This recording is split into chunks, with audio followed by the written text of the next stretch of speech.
Bloodstains. It is a story of betrayal and love and violence and death and all these cool things that you're gonna see in comics.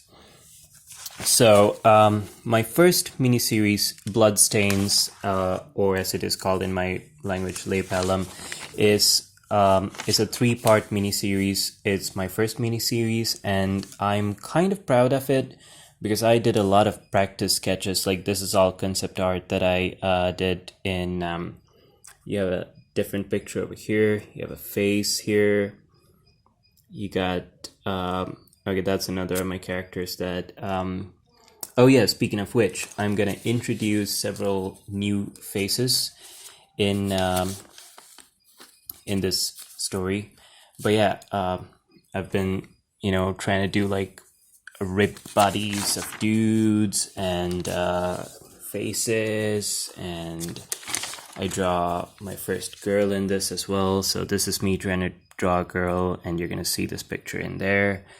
And that's more of the ripped dude. I couldn't decide which version to finalize on.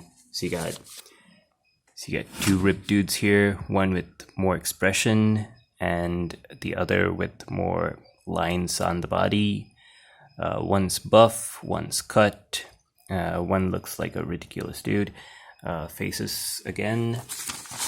So I did a lot of practice, and I wanna call this segment of my videos how I did a comic book. The last one was called why I did a comic book, and that focuses on this stuff.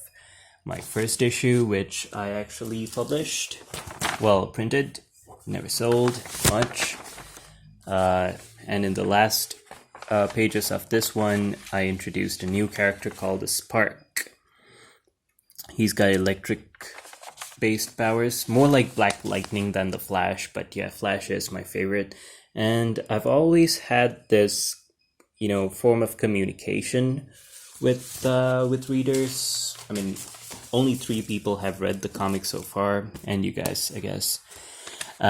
Because I've noticed that in real comics, there's a column that allows the editors and creators of the comic book to communicate with the fans to get their feedback. What did they like? What did they not like?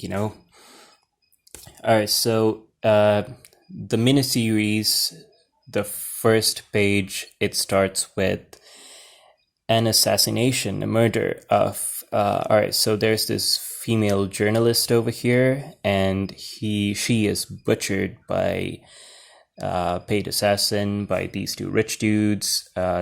They've been trying to run a secret business, but they couldn't go ahead with that. So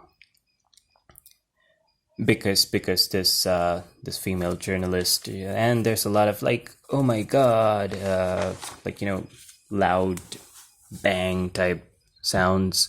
This is the last page. So the first page and the last page are on the same page. Here we have, that picture that I just showed you earlier. So in the last issue, we're continuing on from, let me show you this. So he has this big fight with a monster, and he basically saves the city from this monster.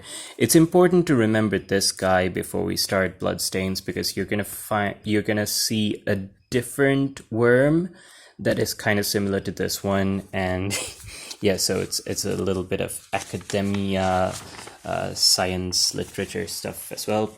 And the government pays him a cash sum of 50,000. Just a big number that I thought of. I'm kind of bad about currency and currency rates, I guess. I just thought about $1 million is like the biggest number I can think of, and he got paid $500,000, or $500,000 actually. $100,000 is a big number in my numbers, so. $100,000 is 100,000, by the way. That's how Indians count.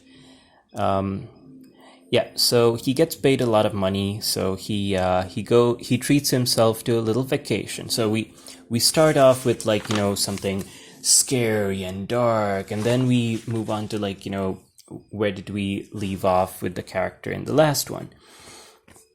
In the denouement of the last issue, we introduced a new dude, and so what's happening to our main frog character? This is what's going on with him. He is on vacation, but there is a snake inside the pool. Like he takes a dive into this pool, and it's a remote hotel, like it's way up in the mountains or something. It's very secluded, and he's there to get some peace of mind. He's irritable, but he's smiling, he's happy, he's having a good life, but he's very irritable. Little things piss him off, and he tries to speak to the hotel staff. Oh yeah, so I should actually mention where the concept... this picture was actually drawn. This is important because these concept sketches, they were drawn in on a rooftop penthouse of a Filipino hotel. I was living in the I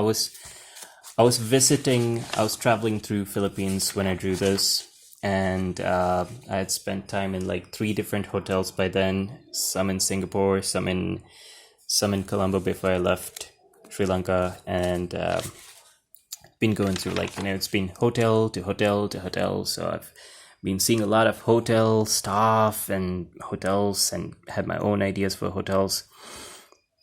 Also, I have a lot of fun with lines in this issue, because a friend of mine told that in art, somebody who did art theory and all that, they said that if you draw lines in such a way, you can focus on certain things. And, you know, this is like, you know, my second issue, but the art style is definitely, I think, better than what it was the last time. But as long as you can tell what's going on. So he speaks to the hotel staff, and he's like, you know, there's a snake in the pool, and we have this special customer. He can do whatever he wants. That snake belongs to him, and we let the snake just roam around wherever. He's such a powerful and rich dude. So he's like, all right, I'm not going to confront him as a person. I'm going to put on my costume and do one more vigilante stance. I'm going to freak him out. And but you know, he goes looking for the dude that we saw in the last. So this is the same dude as this. This is the same dude as this. The guy who pays the killer to kill the journalist. Finds him, same hairstyle and all. You know, well, kind of the same hairstyle. So he is, well, he's being sucked out of blood, like all the blood in his body is being drained until he's nothing but a shriveled shell, and he's naked. So at some point we're gonna wonder, like, you know, how this monster got in. If you can see, like, there's motion in this picture of the leech sucking the blood out of the, so there's blood traveling through its body. I think it's pretty cool. And as soon as he sees the monster, he's like, you can't be here anymore. But you know, this is obviously a leech, a more wormy thing and this is not practical. Like, I don't think a creature would be able to run off as fast as it does in these panels. As I'm just gonna go to a different panel in the, remember when I showed you, all right, so we're gonna compare the Lamprey from the first issue. The villain from the first issue was Lamprey, which was kind of an Eddie Brock to my Spider-Man, as I mentioned. There's history. You should read my previous, you should watch my previous video if you want more detail. But you know, this guy's got arms and a really buff, muscular body, and at all times his eyes were drawn to look dumb. There was no sentience in this being. He wasn't a smart villain. I just wanted to make the first bad guy easy for him, and wanted to, yes, his eyes were always drawn as blank. There was no expression. He's just a mindless killing monster dude. But you know, he's actually his old pal. So that is the same dude. So this was a Street Sharks moment with y'all remember Street Sharks? You should watch that cartoon if you haven't. But we alright, so we're gonna pause this and we're gonna do a second video for this